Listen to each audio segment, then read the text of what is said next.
ఓం సాయం సద్గురు సమర్థ సద్గురు అఖిలాండకోటి బ్రహ్మాండ నాయకుడైన సాయినాథుని మనం మనసావతో ప్రార్థిస్తూ బాబా ఇచ్చిన అనుభవాలలో ఈరోజు కొన్ని అనుభవాలను తెలియజేసుకుందాం. మార్కాపురంలో బాబా మందిరం నిర్మించిన తర్వాత, ప్రతిష్ఠ అయిన తర్వాత ఒకసారి మా వారందరూ కలిసి కర్నూలు వెళ్దాం, రామిరెడ్డి తాతను ఒకసారి సందర్శించుకుందాం. రామిరెడ్డి తాత కూడా దత్తుని యొక్క అవధూత కాబట్టి అలాంటి అవధూత దగ్గరికి వెళ్తే బాగుంటుంది అని చెప్పడం జరిగింది. అప్పుడు మేము మార్కాపురం నుంచి మేము, నాగరాజు గారు, అదేవిధంగా కొంతమంది పేరెంట్స్ సత్యనారాయణ గారు, మా కమిటీ వాళ్ళందరూ కూడా మోహన్ అందరం కలిసి ఒకసారి వెహికల్ వేసుకొని కర్నూలు కల్లూరుకి వెళ్తే కర్నూలులో అప్పుడే రామిరెడ్డి తాత అక్కడ ఉన్నాడు. పలానా చోట రామిరెడ్డి తాత ఉన్నాడు అంటే వెళ్ళాం. రామిరెడ్డి తాత ఉంటే మేము హాల్లో కూర్చున్నాం. హాల్లో కూర్చొని రామిరెడ్డి తాత బయటకు వచ్చారు. రామిరెడ్డి తాత బయటకు వచ్చి ఆయన భాషలో ఆయన చెప్తూ నా వైపు చూశారు. అంటే నేను పూర్తిగా బాబాను ప్రార్థిస్తున్నాను కదా. అప్పుడు ఆయన బాబాను ఉద్దేశించి ఆయన చెప్పిన మాటలు ఏంటంటే, ఏక్ దో తీన్ ఉన్న త్రిమూర్తి స్వరూపు ఇంకా ప్రార్థన కరో అన్నాడు. అంటే నాకు ఇక్కడ ఆయన సంకేతం ఏమేమి ఇచ్చాడంటే, రామిరెడ్డి తాత బాబా గారు ఏక్ దో తీన్ అంటే బ్రహ్మ విష్ణు మహేశ్వరుల యొక్క మూడు త్రిమూర్తి అంశాలైన త్రిమూర్తి అవతారమైన త్రిమూర్తి అంశ సాయినాథుడు. అలాంటి సాయినాథుని ప్రార్థించు అని వారు నాకు సంకేతం వేయడం జరిగింది. కాబట్టి దత్తావధూతైన రామిరెడ్డి తాత గారు ఈ విధంగా బాబా గురించి త్రిమూర్తి స్వరూపుడు అని చెప్పి త్రిమూర్తి స్వరూపుడైన బాబాను ప్రార్థించని చెప్పడం అనేది ఒక గొప్ప విశేషంగా భావిస్తున్నాను. అదేవిధంగా మా షిరిడి సాయిబాబా మందిరంలో కూడా భక్తులకు అనేక అనుభవాలు వస్తూ ఉంటాయి. బాబా మందిరంలో బాబా గారు ఒక్కొక్క హారతికి బాబా ముఖ కవలికలలో ఒక్కొక్క రూపం కనపడుతూ ఉంటుంది.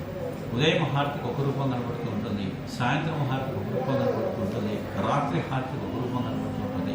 రకరకాల రూపాలు కనిపిస్తూ ఉంటాయి. చాలామంది భక్తుల దగ్గర ఎన్నెన్నో అనుభవాలు వస్తూ ఉంటాయి. అక్కడ మాకు వంట చేసే పుణ్యం చెప్తూ ఉంటాడు.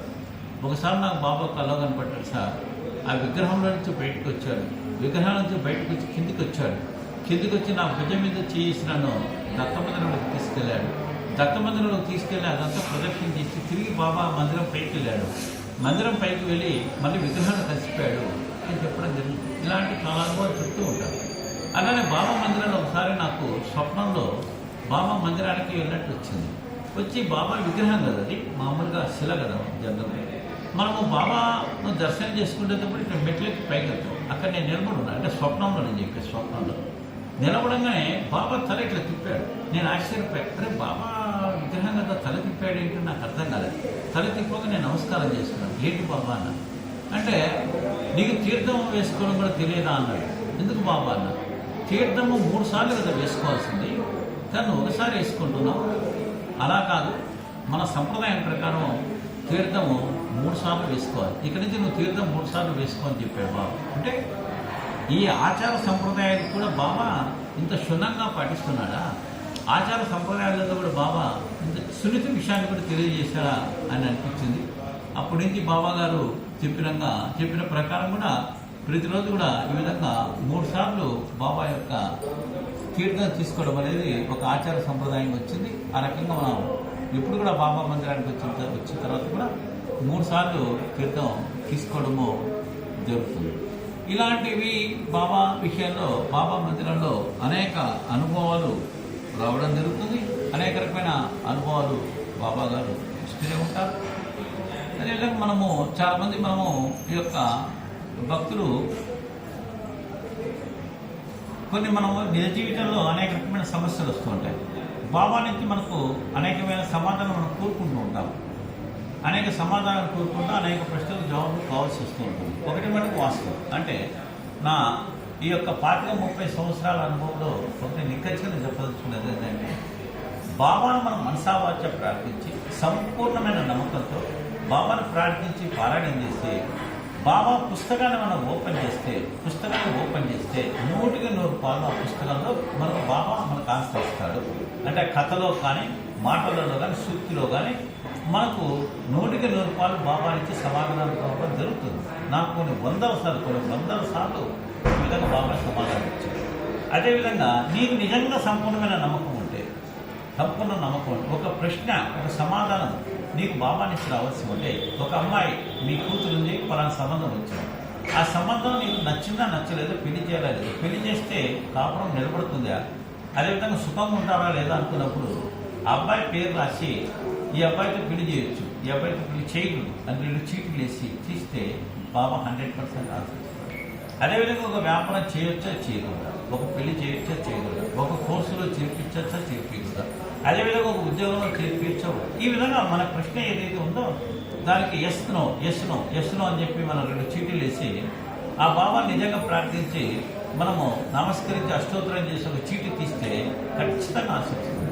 ఒకవేళ ఆ ఆన్సర్ మనము తప్పు అనుకున్నా, ఆన్సర్లో పొరపాటు ఉన్నా, ఈ యొక్క ఆన్సర్ కరెక్ట్ కాదు అనే భావన మనలో ఉంటే ఆ రొటీన్లో ఏం జరుగుతుందంటే దానివల్ల బాబా ఇచ్చిన ఆన్సర్ను మనం పాటించిన తర్వాత కొన్ని సమస్యలు వచ్చినప్పటికి కూడా ఆ యొక్క నిర్ణయం మంది కాదు బాబా, అది బాబా నిర్ణయం కాబట్టి, బాబా మనకిచ్చిన ఆన్సర్ కాబట్టి దాంట్లో ఉన్న లోటుపాట్లు, దాంట్లో ఉన్న తప్పొప్పులు బాబాని సరిదిద్దుతాడు. బాబానే అలాంటి లోటుపాట్లను సరిదిద్ది ఆ యొక్క సమస్యను బాబాని పరిష్కరిస్తాడు. దీనికంతా మనకు కావాల్సింది ఏంటంటే అడిగిన సంపూర్ణమైన శ్రద్ధ సబూరి, అంటే ఒక విశ్వాసం, ఒక నమ్మకం. నిజంగా మనకు ఆయన శ్రద్ధ సబూరి, సంపూర్ణమైన నమ్మకం, విశ్వాసం ఉంటే 100% బాబా మన ప్రశ్నకు బాబా జీవితంలో పారాయణం చేస్తే ఆన్సర్ వస్తుంది. బాబా జీవితంలో మనము బాబాని ప్రశ్నలు వేసి చీట్లు వేస్తే ఆన్సర్ వస్తుంది. ఇది మన నమ్మకం పైన ఆధారపడదు. ఇంకొక చివరి విషయం నేను చెప్తున్నా. చాలామంది ఏమనుకుంటారంటే మాకు బాబా చాలా అనుభవాలు ఇచ్చాడు, తర్వాత అనుభవాలు ఇవ్వట్లేదు చాలామంది అడుగుతుంటారు. ఇది వాస్తవం. బాబా మొట్టమొదటి చాలా మందికి చాలా అనుభవాలు ఇస్తుంటాడు. ఈరోజు కోటాను కోట్ల మంది బాబాను కొలుస్తున్నారంటే ఈ కోటాను కోట్ల మందికి బాబా అనుభవాలు ఇచ్చాడు. అనుభవాలు ఇవ్వబట్టే బాబాను కొలుస్తున్నారు. మేము 1 సంవత్సరం పాటు ఈ విధంగా సత్సంగం చెప్పినా ఎవరు బాబా భక్తులుగా మారరు. ఇది వాస్తవం. బాబా భక్తులు ఎప్పుడు మారుతారంటే బాబా అనుభవాలతోనే బాబా భక్తులుగా మారుతారు. అంటే బాబా భక్తులుగా మార్చుకునేది బాబా, అనుభవాలు ఇచ్చేది బాబా, మారేది బాబానే మార్చేది. కాబట్టి ఇవన్నీ అనుభవాలతోనే భక్తులు మారుతున్నారు. కాబట్టి బాబా గారు కొన్ని రోజులు అనుభవాలు ఇస్తారు వాస్తవం. ఈ అనుభవాలు శాశ్వతంగా ఇస్తారనుకుంటే పొరపాటు. అది ఒక స్థాయి వరకే ఈ అనుభవాలు రావడం జరుగుతుంది. ఆ స్థాయి తర్వాత అనుభవాలు రావడం కూడా చాలా తక్కువ. దానికి ఉదాహరణ మనం అనుకుంటే, ఇప్పుడు మనము చిన్నపిల్లలుగా ఉంటాం, మన తల్లిదండ్రులు ఉంటారు. మన తల్లిదండ్రులు మనల్ని చిన్నతనంలో పెంచి పోషించి పెద్ద చదువు, ఉద్యోగంలో చేరి ఒక వ్యాపారం చేసి ఒక స్థాయికి వచ్చేంత వరకు ప్రతి చిన్న విషయాల్లో కూడా తల్లిదండ్రులు ఎన్నో అనుభవాలు ఇస్తూ ఉంటారు, కోరికలు చేస్తూ ఉంటారు, అదేవిధంగా పరిష్కారం చెప్తూ ఉంటారు, సరైన మార్గం నడిపిస్తూ ఉంటారు. ఒకసారి ఒక స్థాయికి వచ్చిన తర్వాత మనందరం మనం చేసుకుంటూ పోతూ ఉంటాం. మన యొక్క ఎదుగుదలను చూసి, అదేవిధంగా మన యొక్క స్థితిని చూసి వాళ్ళు ఆనందిస్తూ ఉంటారు. ఎప్పుడైనా ఒక తప్పు జరిగితే ఇది పలానా తప్పు, ఇలా నడుచుకో అని సలహా ఇవ్వడం జరుగుతుంది. అలాగే బాబా గారు కూడా కొన్ని పరిస్థితులు కొంతవరకు మాత్రమే మనకు అనుభవాలు ఇస్తారు. ఆ అనుభవాలు ఇచ్చిన తర్వాత మనం ఎప్పుడైతే సంపూర్ణమైన భక్తి విశ్వాసాలతో బాబాను నమ్ముతామో, ఎప్పుడైతే సంపూర్ణమైన విశ్వాసం మనకు కలుగుతుందో అప్పుడు బాబా చూస్తూ ఉంటాడు, అంతే, అనుభవాలు ఇవ్వడు. దాన్నే మనం ఏమంటామంటే తల్లి తాబేలు పిల్ల తాబేలు తాబేలు. అంటే తల్లి తాబేలు తన పిల్ల తాబేలుకు ఆహారం పెట్టదు, చూస్తూ ఉంటుంది. చూపుతోటి ఆ పిల్ల తాబేలు పెరిగి పెద్దవుతుంది. అదేవిధంగా బాబా గారు కూడా మనల్ని చూస్తూ ఉంటాడు. చూడటమే అనుభవం. ఆ చూపుతో మనల్ని పడనీయకుండా చెన్నీయకుండా సర్వకాల సర్వాశ్రంతో కాపాడుతూ మన హృదయంలో బాబా కూర్చొని మనం నడిపిస్తూ ఉంటాడు. కానీ ప్రత్యక్షంగా పరోక్షంగా అనుభవం ఇవ్వడు, కానీ మన హృదయంలో కూర్చుంటాడు. ఒక తల్లి తన పిల్లని ఏ విధంగా అయితే కాపాడుతుందో ఆ విధంగా కాపాడుతూ ఉంటాడు. అదే అనుభవం. కాబట్టి ఈ అనుభవాలు అనేవి ఒక స్థాయి వరకు వస్తాయి. రెండవ స్థాయి ఏంటి అంటే బాబానే మనలో కూర్చొని మనం నడిపిస్తూ ఉంటాడు. అది మనం తెలుసుకోవాలి. అది 18-19 అధ్యాయంలో ఈ యొక్క హేమాద్రి పంత్ సాగే కథలు మనం ఈ యొక్క బాబా అనుభవాన్ని మనం చూసుకోవచ్చు. కాబట్టి ఈరోజు మనం బాబా సంబంధించి కొన్ని అనుభవాలు తెలుసుకున్నాం. ఇక భవిష్యత్తులో అవకాశం ఉంటే భవిష్యత్తులో మరలా ఒకసారి అనుభవాలను తెలియజేయడం జరుగుతుంది. ఈ అనుభవాన్ని ఈ యొక్క తెలియజేయడం జరుగుతుంది. సాయినాథ్ మహారాజ్.